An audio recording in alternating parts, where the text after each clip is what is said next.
然后我现在再把这个空调接上，继续测试。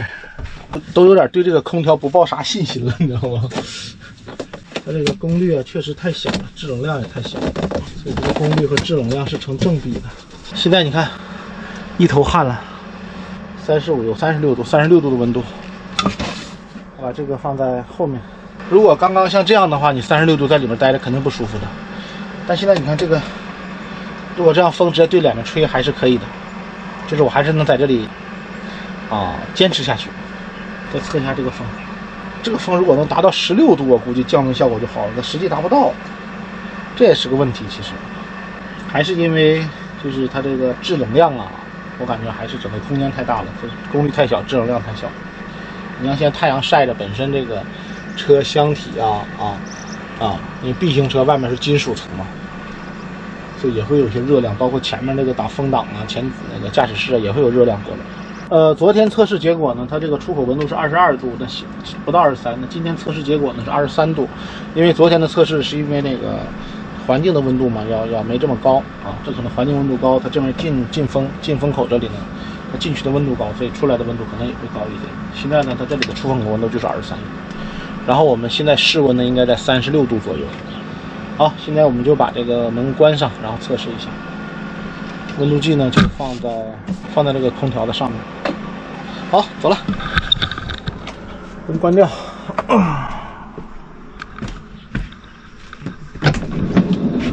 把门也关上啊，测试个1个小时。现在呢应该是3点钟，测试到4点钟看一下。所以这个空调还是想研究一下，就是怎么样能让我们这个空调用电呢？说白了就是主要是晚上睡觉嘛，能让它凉快一点，然后能开一天的或者2天的空调，这样的体验会好一些。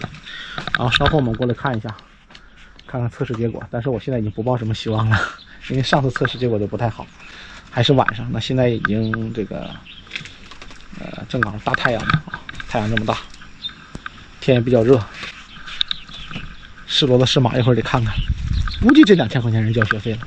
但是呢，岛主有一颗这个爱钻研的心啊，还得琢磨琢磨。因为本身你要想这个空调技术嘛，也没有什么太大的突破，就是这个样子啊，家空调都差不多。那你要想让这个空调又省电，那它肯定功率就小了。所以说你要想尽办法能让自己还舒服，然后空调还能用啊，起码你不至于说是在大夏天的在车里没法睡觉，对吧？晚上没法睡觉，所以还是动动脑筋要想一下。因为我想是办法总会解决的，就是要不断的失败的这种实验，最后就能找到一个最优化的方案了。好，我们1个小时之后过来看一下。1 hour later， 这怎么大门不关啊？啊，老师傅，你这大门不关也不上锁啊，这能行吗？哎，把门关上。哎呀，把锁上，你看，咱这都不用密码了，这锁都。哇，又到了最漂亮的时候了，太阳快下山了，太阳就在这个地方下山，夕阳西下，多好看啊！这里，那边就是河了，我们钓鱼就是去那个河里钓的。这2天老爸渔获颇丰啊，今天晚上一会儿又是炖鱼。好，现在1个小时了，我们看一下有没有很凉爽。说实话，如果不吹风的话，没有太大的感觉。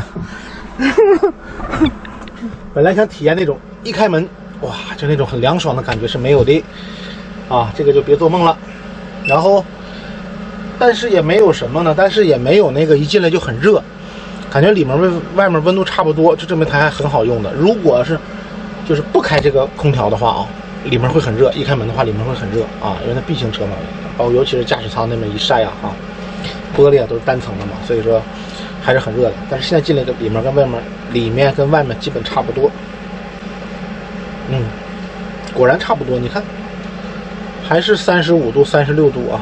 因为之前呢是我们把这个门呢开着的，所以它通风啊，温度计就放在这里，那温度差不多。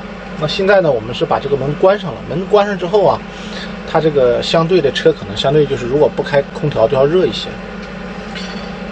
所以呢事实证明啊，这个空调就是没啥用。